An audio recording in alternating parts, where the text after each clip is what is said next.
Hey guys, welcome to your bonus week, which is week 4 of Ego.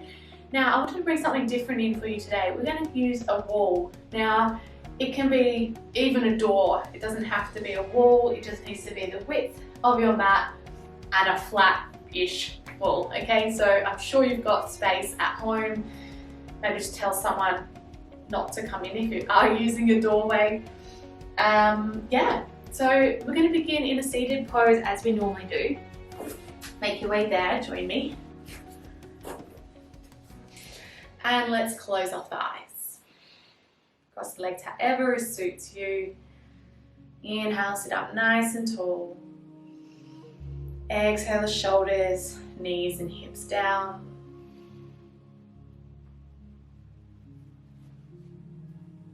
Notice what's going on with your physical body today. Feeling tired or exhausted? Are there any sore muscles? Maybe some tight areas throughout the body. It's going to be a nice, short bonus video that you can do as many times as you like.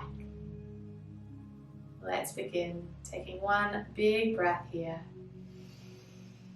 Let it go. Wonderful. Open the eyes. And we're going to come into a kneeling position already.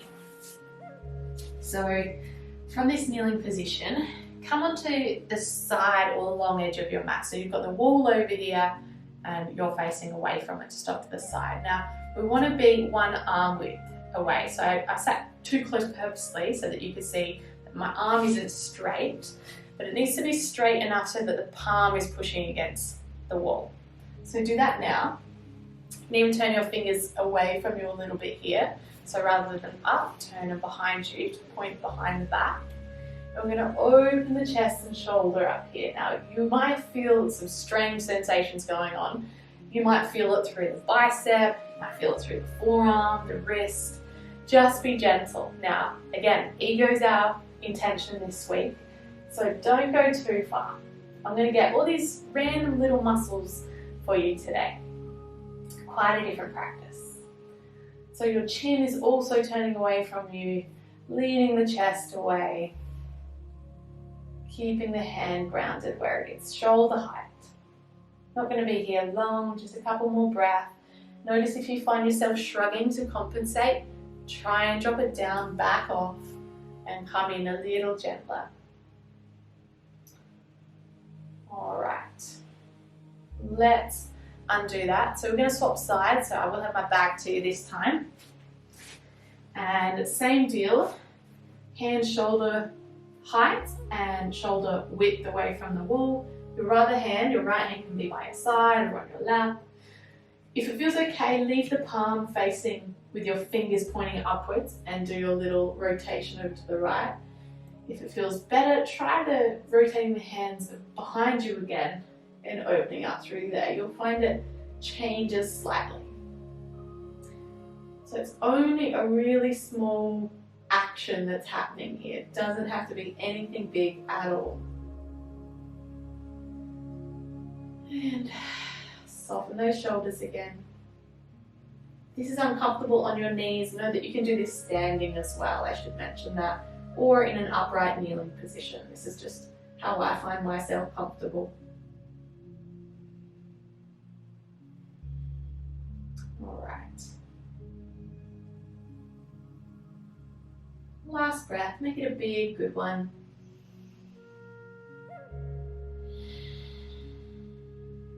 And come on back. This time facing the wall.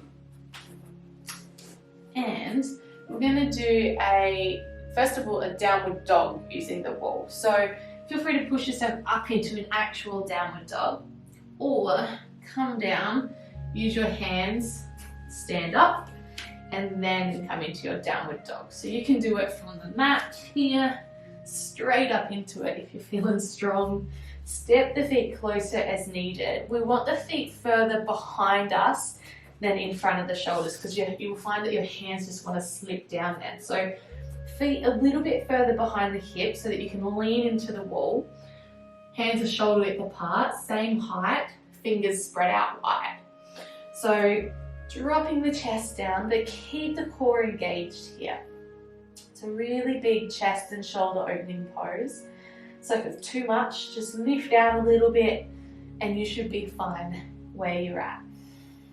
Find that ego, really getting into maybe the lats, which is the muscle that runs from your armpit and tricep area all the way along the back and attaches onto your spine and rib cage area. So notice that. I generally always feel it in my left side a little bit more. I think I just have some sort of muscular difference there from left to right. Nearly done.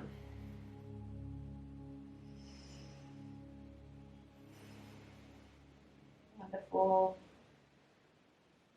And lift the chest up, step the feet closer. We're going to come all the way down onto our bum now. Now start a little gap away from the wall, so you should be able to sit close and then walk your way down and then bring your feet up onto the door or wall, whatever you've got happening there. So once you're there, what we can do is the feet are pretty much parallel to the ground. They can be a little bit higher, to be honest. Hands by your sides, tuck the shoulder blades underneath, and we're going to lift into a bit of a hip bridge. So more of a strengthening pose, this one, than a stretch, but nothing wrong with that. So keep your head down, lift and push into the feet, lift the bum up, squeeze the glutes and come into a nice tall hip bridge. We're not back bending and poking the belly out, draw it in, bum squeeze, heels are pressing into the wall here. If you want to go a little higher, you can. Now there's quite a bit of pressure on the shoulders here, so make sure that you feel comfortable in this pose.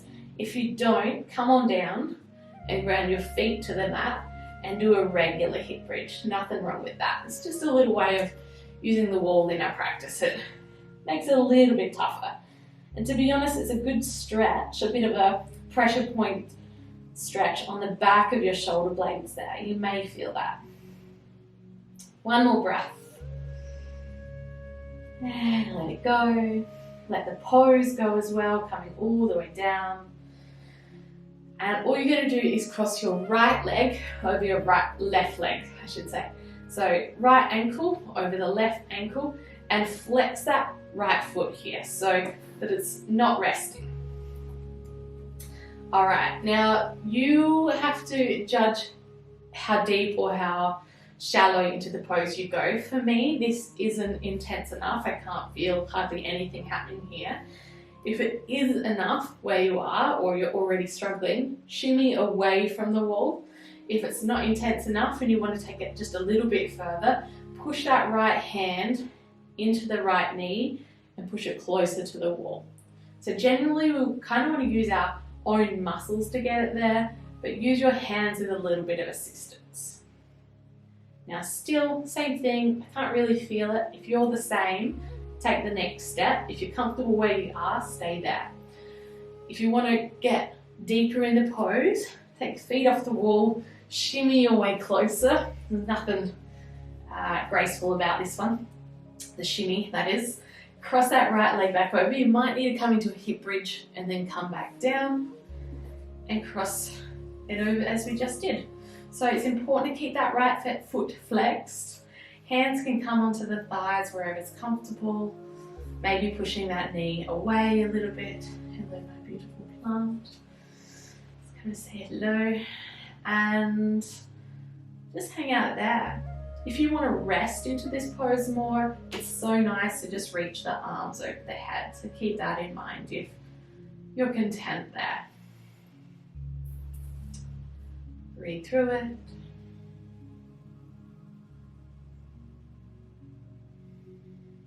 One more breath. Lovely. All right, we're going to uncross that right leg. So remember, if you are quite close, you might need to lift into that bridge, ground the feet against the wall, and then come back. So let's go to the other side. Left foot over the right. Flex the foot towards the shins. I can't emphasize that enough because If you're just pointing your toe, you're going to lose a lot of that stretch through your left glute now, maybe through the hamstring a little bit. All right, flex. Foot's grounded into the wall. You'll know how deep or far you need to go because of your ego that we've learnt about. So notice if it's too much or too less. Each side's going to be different, so please don't predict what it's going to feel like. And hang out here. So get yourself comfortable for at least a minute or so. And let yourself unwind. Find your ujjayi breath if you wish. What that does is bring more intention, and intention is flexibility. Flexibility is often our main goal in yoga. Maybe it's more mindfulness. Either way, doing both. Mindfulness, intention, and breath. All of the above.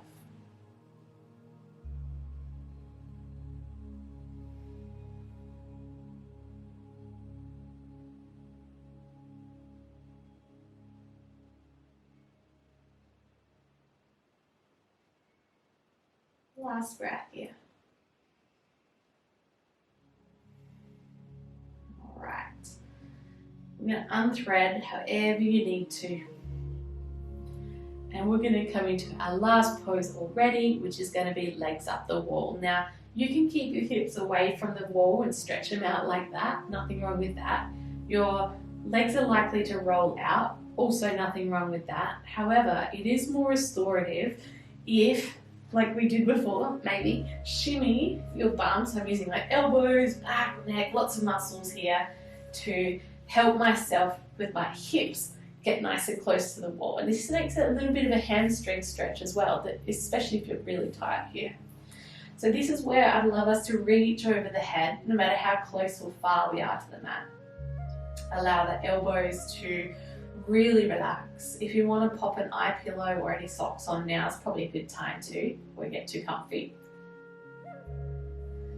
And find those few long breaths to let go. If you feel better in a bent knee position or a butterfly position, like so, by all means, jump into that. Straight leg is really restorative for puffy ankles, sore and achy feet, increasing your blood circulation to your legs, feet and toes.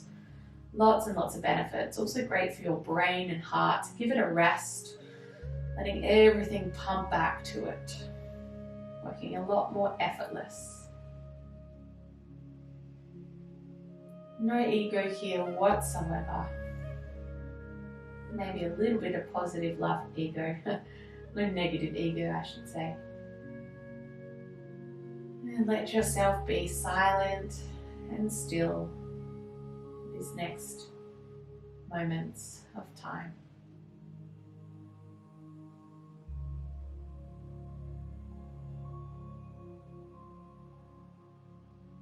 Making sure that you're fully relaxing the jaw and the eyes, the neck and the shoulders, the hips, the knees and the ankles. Letting them bend as they need to.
Noticing the sound of the singing bowl. And we're makes you feel. Notice where you lie. Any sensations washing through the body.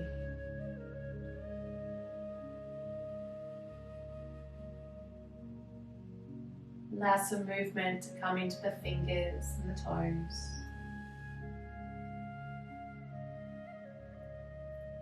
Bending the elbows, bringing them back by your sides. Sliding the feet down the wall so the knees come into the chest. Take a moment there. We're simply going to roll off to the side, whether it's the left or the right, will depend on your house and room. Let yourself rock over for a moment.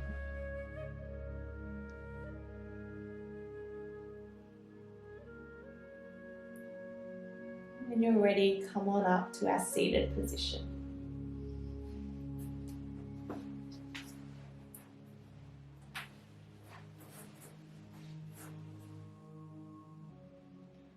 So grab your essential oil if you have one. Mine is rose again for this week. I like to pick an oil for the week often, in my yoga practices that is, and share that with my yogis. So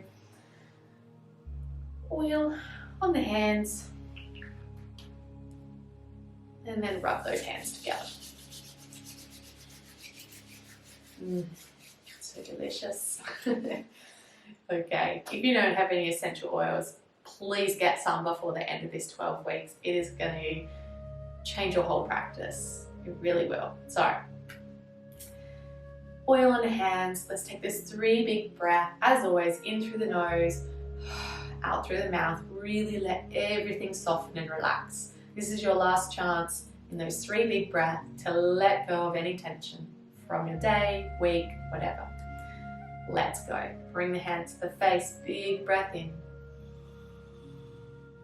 Side out.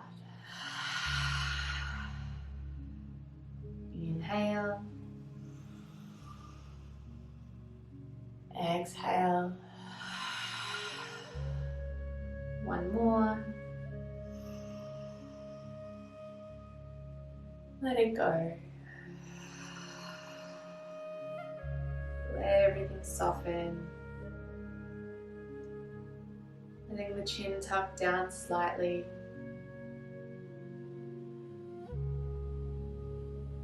Bringing your thumbs up to your third eye in prayer pose. With my thumbs at my third eye, my thoughts are pure and clear. With my thumbs to my lips, my speech is pure and clear. With my thumbs to my chest, my heart is pure and clear. Take your moment of gratitude for today. Today I'd love you to think of maybe 2 or 3 things that you're grateful for. Start to up your gratitude level here. Not only your yoga level, but your gratitude level. If you need some guidance for this, perhaps you are grateful for having a strong health, having family or friends come visit. Perhaps something as simple as being able to do as you please, such as watch your favourite TV show or whatever it is. There's so many things that we can be grateful for.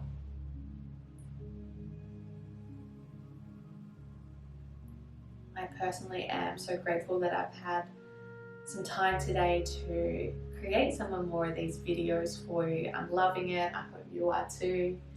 And I will see you very soon for week 5 of your yoga journey. Thank you so much, guys. See you soon. Namaste.